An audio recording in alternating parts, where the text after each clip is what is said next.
Hello dear students, कैसे हैं आप सभी। आई होप कि आप सभी अच्छे होंगे। तो हमने राजस्थान ज्योग्राफी की पीवाईक्यू सीरीज है वो शुरू कर रखी है। इसी क्रम में आज हमारी जो है वो 10वीं क्लास होने वाली है और आज का जो हमारा टॉपिक है साथियों ये रहेगा राजस्थान की वन संपदा। तो आज की क्लास थोड़ी लंबी हो सकती है। वैसे तो हमारा शेड्यूल है कि लगभग 10 मिनट में हम कवर करते हैं क्लास को, 30 प्रश्नों को, लेकिन आज थोड़ी जो क्लास है वो थोड़ी लंबी हो सकती है, 15 से 20 मिनट की हो सकती है, क्योंकि आज की क्लास में जो क्वेश्चन है वो थोड़े ज़्यादा हैं। 40 क्वेश्चन आज हम इसमें करने वाले हैं और ये टॉपिक साथियों आपके लिए काफ़ी इंपॉर्टेंट होने वाला है, क्योंकि इस टॉपिक से काफ़ी जो सवाल है वो रिपीट होते हैं और आशा है कि आगे भी आपको इन प्रश्नों से कुछ प्रश्न अब एग्जाम में देखने को मिल जाएंगे। तो क्लास पे आगे तक बने रहिएगा और एक एक प्रश्न को बड़े ध्यान से देखना है, ठीक है। और रोजाना जो क्लास आपको 9 बजे मिलती है, लेकिन कभी कभार जो है वो आगे पीछे हो जाती है, कभी कभार नहीं आ पाती है ना। तो इस बात को आप भी समझते हैं। बाकी पीछे की जो क्लासें हैं उस पर आप सभी का काफ़ी सारा जो प्यार और सपोर्ट है वो देखने को मिला है। बस ऐसा ही प्यार और सपोर्ट आप बनाए रखें और हम धीरे धीरे आगे बढ़ते जाएंगे और आपका जो जीके का पोर्शन है उसको पीवाईक्यू के माध्यम से पूरा कंप्लीट करने का यहाँ पे हमारा प्रयास है वो रहेगा आपके परीक्षा तक, ठीक है। तो चलिए आज की क्लास को करते हैं शुरू। और चैनल पर पहली बार आए तो सब्सक्राइब करना ही करना है, साथ में टेलीग्राम को भी ज्वाइन कर लीजिएगा। टेलीग्राम का जो लिंक है आपको इस वीडियो के डिस्क्रिप्शन में मिल जाएगा, क्योंकि यहाँ पे आपको राजस्थान जीके से जुड़ी हुई टिप्स और ट्रिक्स, इसके साथ साथ भर्तियों की जो जानकारी है वो भी मिलती रहती है। तो चलिए साथियों आज की क्लास को करते हैं शुरू। आज की क्लास का पहला क्वेश्चन है, ISFR 2021 के अनुसार राजस्थान के किस जिले में सर्वाधिक वन आवरण है। यह प्रश्न देख लीजिए साथियों, कितनी बार एग्जाम में पूछा गया है। 2016, 2019, ठीक है, इसके अलावा 2022, 2022, 2022, यानी 2022 में इस प्रश्न को लगातार 3 भर्तियों में पूछा गया है ना। तो चलिए इसका जो राइट ऑप्शन रहेगा वो रहेगा ऑप्शन नंबर सी, उदयपुर। तो उदयपुर की अगर मैं बात करूं तो यहाँ पे जो वन आवरण क्षेत्र साथियों वो कितना है, 2753.39 वर्ग किलोमीटर है ना। 2753.39 वर्ग किलोमीटर है उदयपुर का, ये बात आपको याद रखनी है। चलिए अगला प्रश्न, वन रिपोर्ट 2020-21 के अनुसार वन क्षेत्र में सर्वोच्च 2 जिले कौन से हैं, ठीक है। तो 2020-21 की रिपोर्ट है, उसके अनुसार वन क्षेत्र में जो सबसे ऊपर के 2 जिले हैं वो कौन से हैं। तो वो कौन से हो जाएंगे, वो हो जाएगा हमारा उदयपुर और अलवर, ठीक है। चलिए अगला प्रश्न, राजस्थान के निम्नलिखित में से किन जिलों में सर्वाधिक वनाच्छादन है, ठीक है। सर्वाधिक वनाच्छादन बताना है और ये 2016 और 2020 एक ही भर्ती के अंदर अलग अलग ईयर पूछे गए प्रश्न हैं, ठीक है। तो ऑप्शन नंबर डी हमारा राइट रहेगा, 12 चित्तौड़गढ़ और उदयपुर। अगला प्रश्न, राजस्थान के जिलों का समूह है जिसमें राज्य के कुल वन क्षेत्र का लगभग आधा आवरण पाया जाता है, यानी 50% की मैं बात कर रहा हूं। यानी वो ऐसे कौन से जिले हैं जहां पर राजस्थान का जो कुल वन क्षेत्र है उसका 50% सिर्फ उन जिलों में ही पाया जाता है। तो कौन सा हो जाएगा साथियों, तो यहाँ पे हमारा जो राइट ऑप्शन रहेगा वो रहेगा option number D, Chittorgarh, Pratapgarh, Udaipur, Baran, Alwar, Sirohi और बूंदी, क्योंकि इन क्षेत्रों के अंदर साथियों क्या है, वन क्षेत्र है वो ज़्यादा है अन्य जिलों के मुकाबले। चलिए अगला प्रश्न, निम्नलिखित में से वन रिपोर्ट 2017 के अनुसार राजस्थान के कौन से जिले में द्वितीय सर्वाधिक वन क्षेत्र मिलता है, यानी सेकंड स्थान पर कौन सा जिला है सर्वाधिक वन क्षेत्र के अंदर। तो यहाँ पे कौन सा हो जाएगा साथियों, ये हो जाएगा हमारा अलवर। कौन सा हो जाएगा, अलवर। चलिए अगला प्रश्न, कौन सी श्रेणी प्रशासनिक दृष्टि से राजस्थान के वनों की श्रेणी नहीं है, ठीक है। वनों की श्रेणी नहीं है, कौन सी नहीं है, सुरक्षित वन, आरक्षित वन, वर्गीकृत वन या अवर्गीकृत वन। तो कौन सा हो जाएगा यहाँ पे, वर्गीकृत जो वन है ये हमारे राजस्थान के वनों की श्रेणी के अंतर्गत है, नहीं आता है। बाकी आपका सुरक्षित, आरक्षित और अवर्गीकृत, ये 3 श्रेणियाँ प्रशासनिक दृष्टि से हमारा राजस्थान वन क्षेत्र की श्रेणी में आती हैं। चलिए नेक्स्ट प्रश्न है, राजस्थान के कितने प्रतिशत भू क्षेत्र पर वनों का विस्तार है। तो यहाँ पे परसेंट बताना है, कितना परसेंट है। और ये प्रश्न भी आप देख लीजिए, 2016 में 2 बार, फिर 18, फिर 19, फिर 21, ठीक है ना। 20 में तो लगभग एग्जाम कम ही हुए थे क्योंकि कोरोना का काल चल रहा था, ठीक है। तो यहाँ पे देखिए जो राइट आंसर रहेगा हमारा वो हो जाएगा ऑप्शन नंबर बी, यानी 9.55%। चलिए अगला प्रश्न, राजस्थान के निम्नलिखित जिलों में से कौन सा न्यूनतम वन क्षेत्र प्रतिशत वाला जिला है, यानी सबसे कम वन क्षेत्र जिसके अंदर है वो बताना है कौन सा है प्रतिशत के अंदर, ठीक है। तो कौन सा हो जाएगा, यहाँ पे हो जाएगा हमारा जोधपुर। जोधपुर की साथ अगर मैं बात करूँ तो कितना है, 0.48%। कितना है, 0.48%। चलिए अगला प्रश्न, स्टेट ऑफ फॉरेस्ट 2017 के अनुसार, ठीक है, राजस्थान राज्य के पंजीकृत वन क्षेत्र का निम्नलिखित में से कौन सा प्रतिशत अंश आरक्षित श्रेणी के अंतर्गत आता है? चलिए बताइए कौन सा, यानी कितने परसेंट आएगा यहाँ पे? तो यहाँ पे आएगा हमारा 38.11%। ये ऑप्शन बिल्कुल राइट रहेगा। अगला प्रश्न है, बड़ा ही आसान प्रश्न है, राजस्थान में सबसे कम वन क्षेत्र वाला जिला कौन सा है?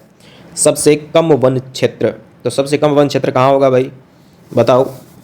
चूरू के अंदर होगा। कहाँ पे होगा? चूरू के अंदर हो जाएगा, ठीक है। और ये भी आपके 2013 और 2019 में पूछा गया है। तो आज साथियों मैं वही सवाल लेके आया हूँ जो सबसे ज़्यादा बार रिपीट हुए हैं। राजस्थान के किन जिलों में सबसे ज़्यादा आरक्षित वन क्षेत्र है? कौन सा आरक्षित वन क्षेत्र बताना है, और वो भी सबसे ज़्यादा किस जिले में है? ठीक है, तो किस जिले में हो जाएगा भाई? ये हमारा हो जाएगा उदयपुर और चित्तौड़गढ़। ऑप्शन ए राइट रहेगा, उदयपुर और चित्तौड़गढ़। चलिए अगला प्रश्न, राजस्थान में सुरक्षित या रक्षित वनों का प्रतिशत कितना है? सुरक्षित या रक्षित वनों का प्रतिशत कितना है? तो कितना है? 55.64%, ठीक है। और ये भी आप देख लीजिए 18, 19, 20 और 22 लगातार रिपीट हो रहा है, लगातार, ठीक है। और आपको बता दूं कि लगभग 80% साथियों जो प्रश्न है ना, 80% जो प्रश्न हैं ये रिपीट ही होते हैं। क्या होते हैं? रिपीट होते हैं। प्रत्येक एग्जाम के अंदर 80% क्वेश्चन रिपीट होते हैं, 20% जो प्रश्न है वो नए आते हैं। सिलेक्शन आपका 80% वाले करवाएंगे, न कि 20% वाले, ठीक है ना। अगर 20% नए आएंगे तो 10% तो हम इनमें से कर ही देंगे, 10% को पीछे छोड़ दो, बाकी 80% आप PYQ से कंप्लीट कर लो, है ना। तो यहाँ पे 90% तक मार्क्स हम लेके आ सकते हैं एग्जाम के अंदर। भारत वन स्थिति रिपोर्ट 2017 के अनुसार राजस्थान का अधिकतम वन क्षेत्र किस श्रेणी के अंतर्गत आता है? अधिकतम जो वन क्षेत्र है वो बताना है किस श्रेणी के अंतर्गत आता है, और वो भी भारत वन रिपोर्ट 2017 के अनुसार। तो किस में आता है? यहाँ पे ये आता है साथियों हमारा संरक्षित वन के अंदर। किस में आता है? संरक्षित वन के अंदर आता है, और ये बोर्ड का माना गया उत्तर है, ठीक है ना, बोर्ड के द्वारा इसको माना गया था। चलिए अगला प्रश्न, राजस्थान में 50% से अधिक वन क्षेत्र किस श्रेणी में सम्मिलित है? अब देखिए पीछे हम प्रश्न करके आए, उसकी लैंग्वेज चेंज की, यहाँ पे सेम प्रश्न है, ठीक है ना, थोड़ी सी लैंग्वेज चेंज है। उसमें पूछा गया था कि राजस्थान का जो कुल वन क्षेत्र है उसके अंदर आधा वन क्षेत्र किन जिलों में है? कुल का आधा, तो कुल का आधा कितना हो गया? 50%। और यहाँ पे क्या पूछ लिया? 50% से अधिक, ठीक है। तो बात एक ही है, लेकिन थोड़ा सा प्रश्नों को यहाँ पे घुमाया जाता है, ठीक है। तो यहाँ पे बताइए भाई क्या होगा? तो यहाँ पे हमारा सुरक्षित वन क्षेत्र है वो सही हो जाएगा, ऑप्शन बी। चलिए अगला प्रश्न, अगर साथियों आनंद आ रहा है तो लाइक करके और चैनल को सब्सक्राइब जरूर कर लीजिएगा, ठीक है। राजस्थान में अधिकतम प्रशासनिक वन क्षेत्र निम्नलिखित श्रेणियों में से किस से संबंधित है? ठीक है ना, अधिकतम जो प्रशासनिक वन क्षेत्र है वो किस जो श्रेणी है वो किस में संबंधित है? सुरक्षित से है, आरक्षित से है, वर्जित वन है, या अवर्गीकृत वन है?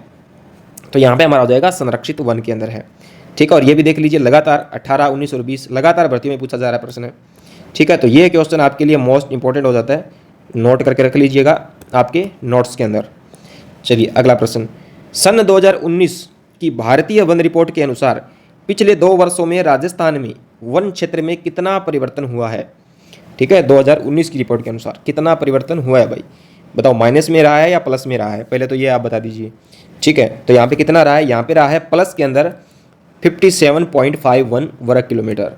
चलिए अगला प्रश्न देखिए, भारतीय वन सर्वेक्षण रिपोर्ट के अनुसार द्विवर्षीय मूल्यांकन अवधि 2013 से 15 में राज्य के वनाच्छादित क्षेत्र में वृद्धि दर्ज की गई है। तो 2013 से 15 के बीच कितनी वृद्धि है वो दर्ज की गई है यहाँ पे, ठीक है। ये आपको यहाँ पे बताना है। तो कितनी की गई साथियों? ये की गई है 85 वर्ग किलोमीटर की। कितनी? 85 वर्ग किलोमीटर की। नेक्स्ट प्रश्न है, वन रिपोर्ट 2019 के अनुसार राजस्थान सर्वाधिक वन क्षेत्र वाले 2 जिलों का सही घटता हुआ क्रम कौन सा है? ठीक है ना, घटता हुआ क्रम बताना है सर्वाधिक वन क्षेत्र वाले 2 जिलों का। तो यहाँ पे हमारा जो राइट है वो हो जाएगा उदयपुर, अलवर, प्रतापगढ़ और बारां, ठीक है। ये हमारा घटता हुआ क्रम है, सबसे कम बारां, फिर प्रतापगढ़, फिर अलवर और फिर उदयपुर। अगर बढ़ता हुआ पूछ ले तो पहले बारां आ जाता, फिर प्रतापगढ़ आ जाता, फिर अलवर आ जाता और उदयपुर आ जाता। अब घटता पूछा है तो पहले उदयपुर आ गया, फिर अलवर, फिर प्रतापगढ़ और फिर बारां, ठीक है, इस प्रकार से। चलिए अगला प्रश्न, वन रिपोर्ट 2017 के अनुसार निम्न जिलों में से कौन से जिले में राजस्थान में सर्वाधिक झाड़ी क्षेत्र पाया जाता है? तो सर्वाधिक झाड़ी क्षेत्र है वो किस जिले में पाया जाता है? तो ये पाया जाता है हमारे पाली के अंदर। कहाँ पे साथियों? पाली में। चलिए अगला प्रश्न, वन नीति के अनुसार कितना प्रतिशत क्षेत्र वनों से आच्छादित होना चाहिए? ठीक है, वनों से क्या होना चाहिए? आच्छादित होना चाहिए, यानी वन के लिए होना चाहिए सिर्फ और सिर्फ। तो कितना है? वो है हमारे 33% जो है आरक्षित है कि यहाँ पर सिर्फ और सिर्फ वन ही लगाए जाएंगे। कुल क्षेत्र के 33% भाग पर क्या होते हैं? वन होते हैं। ये राजस्थान के अंदर बनाया गई नीति है। चलिए, विश्व जैव विविधता दिवस को मनाया जाता है। तो विश्व जैव विविधता दिवस कब मनाया जाता है? काफ़ी इंपॉर्टेंट क्वेश्चन है। जो दिन और दिवस है वो याद कर लीजिएगा, ज्योग्राफी से जुड़े हुए सारे के सारे। तो यहाँ पे हमारा ऑप्शन बी राइट हो जाएगा। 22 मई को है वो विश्व जैव विविधता दिवस मनाया जाता है। और इसकी थीम क्या है? सभी जीवों के साझे भविष्य का निर्माण करें। क्या है? सभी जीवों के, सभी, अरे क्या हो गया भाई साहब, सभी जीवों के साझे भविष्य का निर्माण करें। ठीक है ना, ये इसकी थीम है। चलिए अगला प्रश्न देखिए भाई, काफ़ी इंपॉर्टेंट आप सबके लिए। विश्व पर्यावरण दिवस 2018 की थीम मुद्रा है। तो विश्व जो पर्यावरण दिवस है 2018 का, उसकी थीम क्या रखी गई थी? ये आप मेरे को फटाफट यहाँ पे बता दीजिए। तो साथियों देखिए, 2018 की जो थीम है वो यहाँ पे रखी गई थी कौन सी? प्लास्टिक प्रदूषण को परास्त, क्या रखी गई थी? प्लास्टिक प्रदूषण को परास्त, मैंग्रोव करना। ठीक है, ये तो थी 2018 की। तो ये हमारे लिए अब इतनी इंपॉर्टेंट है नहीं रही है। ठीक है ना, इतनी महत्वपूर्ण ये डेट अब हमारे लिए नहीं है। अब हमें दो ध्यान रखना, एक तो 2024 विश्व पर्यावरण दिवस की थीम क्या थी और एक 2025 की क्या थी। तो 2024 के साथ जो थी थीम क्या थी? भूमि बहाली, मरुस्थलीकरण और सूखा सहनशीलता। ये तो थी 2024 की। क्या थी? भूमि बहाली, मरुस्थलीकरण और सूखा सहनशीलता। अब इससे भी ज़्यादा इंपॉर्टेंट हो जाती है हमारे लिए 2025 की थीम, प्लास्टिक प्रदूषण को समाप्त करना। तो ये थीम याद रखिएगा, 2025 की क्या है? प्लास्टिक प्रदूषण को समाप्त करना। चलिए अगला प्रश्न देखिए, विश्व पर्यावरण दिवस कब मनाया जाता है? और ये प्रश्न मोस्ट इंपॉर्टेंट है, वेरी वेरी मोस्ट इंपॉर्टेंट। ठीक है ना, 5 स्टार रेटिंग दे देता हूँ मैं इसको। चलिए देख लीजिए, 2011, 18, 19, 20, 21, 22। देखिए 2011 के बाद ये प्रश्न पूछा गया 18 के अंदर, और उसके बाद 2019 से लगातार पूछा जा रहा है, 19, 20, 21 और 22। ठीक है ना, लगातार पूछा गया प्रश्न है ये। चलिए, तो यहाँ पे हमारा जो राइट आंसर है वो हो जाएगा ऑप्शन नंबर बी, 5 जून को। कब मनाया जाता है? 5 जून को। अगला प्रश्न, सन 2013 में विश्व पर्यावरण दिवस पर क्या नारा दिया गया था? 2013 के अंदर, और 2014 की भर्ती में पूछा गया ये प्रश्न है। तो क्या दिया गया था प्यारे बच्चों? अगर किसी को पता है तो कमेंट करके जरूर बताना इसके बारे में, बाकी मैं आपको बता देता हूँ यहाँ पे। तो क्या नारा दिया गया था? विचारिए, खाइए और बचाइए। विचारिए, खाइए और बचाइए। चलिए अगला प्रश्न, राजस्थान में राजीव गांधी पर्यावरण संरक्षण पुरस्कार प्रदान किए जाते हैं। ठीक है ना, कब प्रदान किए जाते हैं ये बता दीजिए, और किसके लिए प्रदान किए जाते हैं ये भी आपको यहाँ पे बताना, ऑप्शन दे रखा है। तो ऑप्शन बी हमारा रहेगा राइट, विश्व पर्यावरण दिवस के लिए दिया जाता है और 5 जून को दिया जाता है। कौन सा पुरस्कार? राजीव गांधी पर्यावरण संरक्षण पुरस्कार। और यह प्रश्न अब भी पूछा जा सकता है आपसे, ये भी इंपॉर्टेंट है। ठीक है ना, पुरस्कार के बारे में पूछा गया है कि राजीव गांधी जो पर्यावरण पुरस्कार है ये विश्व पर्यावरण दिवस के ऊपर 5 जून को दिया जाता है, जो पर्यावरण को बचाने के लिए अच्छा कार्य कर रहे होते हैं उन व्यक्तियों को। चलिए, राजस्थान में संयुक्त वन प्रबंधन कब प्रारंभ हुआ था? तो कब हुआ था? ये हुआ था हमारे 1991 में। चलिए अगला प्रश्न, JFM का पूरा नाम क्या है? JFM का पूरा नाम, तो इसका पूरा नाम है संयुक्त वन प्रबंधन। क्या है? संयुक्त वन प्रबंधन। चलिए अगला प्रश्न, विश्व ओजोन दिवस मनाया जाता है। Very important. ठीक है ना, वेरी इंपॉर्टेंट प्रश्न है। विश्व ओजोन दिवस कब मनाया जाता है? बता दीजिए भाई। 16 सितंबर को क्या? जी बिल्कुल, 16 सितंबर को यहाँ पे बनाया जाता है। चलिए अगला प्रश्न देखिए, राजस्थान में घास के मैदान और चारागाह कहलाते हैं। तो राजस्थान में जो घास के मैदान हैं और जो चारागाह हैं उसको क्या कहते हैं? तो उसको कहते हैं साथियों बीड़। क्या कहते हैं? बीड़ कहते हैं। इसके अलावा है आपका बुग्याल। तो बुग्याल किसको कहते हैं? गढ़वाल हिमालय क्षेत्र के विस्तृत जो चारागाह हैं उसको कहते हैं। ठीक है, उत्तराखंड के अंदर जो हिमालय क्षेत्र के अंदर जो फैली हुई जो चारागाह क्षेत्र है उनको क्या कहते हैं? बुग्याल। और बंजर क्या कहते हैं? बंजर क्षेत्र। तो बंजर क्षेत्र किसको कहते हैं साथियों? बंजर क्षेत्र उनको कहते हैं जहाँ पर कुछ कंटीली झाड़ियाँ हो और उनके अलावा कुछ भी नहीं वहाँ पे उगता हो। ठीक है ना, जहाँ पे फसल या सिंचाई वगैरह नहीं होती और सीधी झाड़ियाँ खड़ी है उसको बंजर भूमि कहते हैं।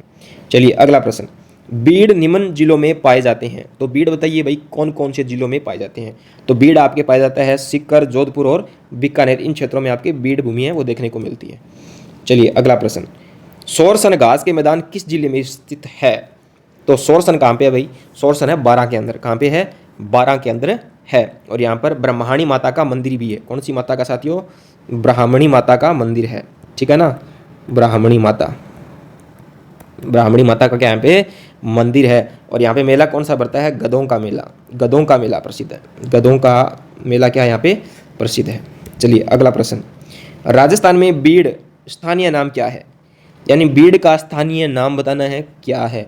तो इसका है चारागाह, ठीक है ना, इसका स्थानीय नाम है बीड़, चारागाह का स्थानीय नाम है बीड़।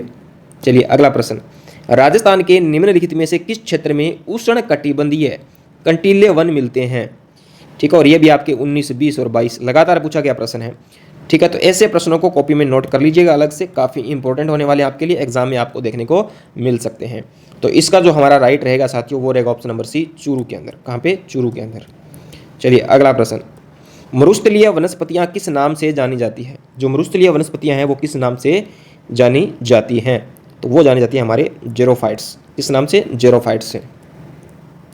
चलिए अगला प्रश्न, राजस्थान के किस भाग में मिश्रित पतझड़ वाले वन पाए जाते हैं। मिश्रित पतझड़ वन हैं वो राजस्थान के किस भाग में पाए जाते हैं। तो ये हमारे पाए जाते हैं उदयपुर, चित्तौड़गढ़, सिरोही और बूंदी। चलिए अगला प्रश्न, राजस्थान में किस स्थान पर प्रतिवर्ष 12 सितंबर को वृक्ष महोत्सव मनाया जाता है। कब, 12 सितंबर को, कहाँ, तो ये खेजड़ली आपके जोधपुर में है। और यह प्रश्न भी आप देख लीजिए 2018 में 2 बार, फिर 19 और फिर 20, ऐसे प्रश्न साथियों लगातार आते हैं। अब भी आ सकते हैं, ये मत सोचिए काफ़ी पुराने तो आएंगे नहीं, आ जाते हैं, ठीक है ना, आ जाते हैं ये। निम्न में से किस जिले में उष्ण कटिबंधीय शुष्क पतझड़ वाले वन नहीं पाए जाते हैं। नहीं पाए जाते हैं, ये ध्यान रखिएगा, क्या पूछ रहा है कि नहीं पाए जाते हैं। तो कहाँ नहीं पाए जाते हैं भाई, जालौर में नहीं पाए जाते हैं, सीधी सी बात है, जालौर के अंदर, ठीक है ना। चलिए अगला प्रश्न, निम्नलिखित में से कौन से वन राजस्थान में सर्वाधिक क्षेत्र में फैले हुए हैं। तो कौन से वन है भाई जो सर्वाधिक क्षेत्र में फैले हुए हैं। तो ये हमारे हो जाएंगे उष्ण कटिबंधीय पतझड़ वन है वो राजस्थान के सर्वाधिक क्षेत्र में है। अगला प्रश्न, राजस्थान में निम्न में से किस प्रकार की वनस्पति नहीं पाई जाती है। तो कौन सी वनस्पति है जो राजस्थान में नहीं पाई जाती है। तो वो है हमारी उष्ण कटिबंधीय सदा हरित जो वनस्पति है ये नहीं पाई जाती। क्या कंटीली, तो कंटीली तो सबसे ज़्यादा पाई जाती है, ठीक है। और फिर उपोष्ण कटिबंधीय मिलती है और शुष्क और अशुष्क पर्णपाती भी मिलती है। चलिए आज का अंतिम प्रश्न है, राजस्थान में 75 से 110 सेंटीमीटर वार्षिक वर्षा वाले क्षेत्रों में कौन से वन पाए जाते हैं। जहाँ वर्षा ज़्यादा होगी साथियों वहाँ वन भी कैसे होंगे, शुष्क और सागवान, और लंबे लंबे वन हो गए ना, सागवान, ठीक है, सागवान। तो अब देखिए इसका जो सेकंड पार्ट है साथियों वो आएगा कल। वीडियो को करना है लाइक, शेयर और चैनल को कर दीजिए सब्सक्राइब। तो मिलते हैं कल कुछ और इंटरेस्टिंग प्रश्नों के साथ में, यही टॉपिक रहेगा, बस कुछ प्रश्न है वो नए लेकर आएंगे हम। तो लगभग हम 2 से 3 क्लासों में इस टॉपिक से लगभग 100 PYQs हम निकाल लेंगे। तो 100 PYQs करने के बाद में साथियों इस टॉपिक में कुछ बचेगा नहीं पढ़ने लायक, ठीक है। तो बस 2-3 बार इन क्लासों को देख लीजिएगा, आपका टॉपिक बिल्कुल क्लियर हो जाएगा। या एक काम कीजिए, पहले आप इस टॉपिक को अच्छे से रीड कीजिए, फिर जितनी इसकी क्लासें मैं यहाँ पे आपको प्रोवाइड करवाऊंगा उन क्लासों के जो क्वेश्चन है वो करके देखिए। अगर इन क्लासों में आपके 90% क्वेश्चन सही हो जाते हैं तब तो आपका टॉपिक शानदार जानदार तरीके से तैयार हो चुका है, फिर तो टेंशन लेने की जरूरत नहीं है। अगर इससे कम रेशो रहता है सही का तो फिर इसका मतलब है कि आपको इस टॉपिक को दोबारा पढ़ने की आवश्यकता है, ठीक है। तो टेंशन मत लीजिए, राजस्थान जीके का पूरा पोर्शन मैं PYQs के माध्यम से कंप्लीट करवा दूंगा। और मुझे नहीं लगता कि यूट्यूब पर और कोई आपको इस प्रकार से क्लासें प्रोवाइड करवाता होगा, है ना। तो टॉपिक वाइज आपको यहाँ पे सारे के सारे PYQs मैं करवाने वाला हूँ। राजस्थान चाहे आपकी ज्योग्राफी हो, हिस्ट्री हो या कल्चर हो, ठीक है ना, इसके PYQs आपको मिले ही मिलेंगे। और हिंदी की क्लास लेनी है तो रात को 9 बजे आ जाइएगा। 4th ग्रेड जो अधीनस्थ बोर्ड 4th ग्रेड की भर्ती है और हमारा जो लेवल 1 का सिलेबस है साथियों वो बिल्कुल सेम है, इक्वल है, मात्र 10 से 15% अलग है, ठीक है। तो हिंदी की क्लास रात को 9 बजे होने वाली है, तो उस क्लास में आप आइएगा। संधि का टॉपिक आज हमारा रहने वाला है, ठीक है। क्लास अच्छी लगी तो लाइक शेयर तो करना ही करना है, साथ में चैनल को सब्सक्राइब कर लीजिए, ठीक है। तो धन्यवाद, मिलते हैं कल।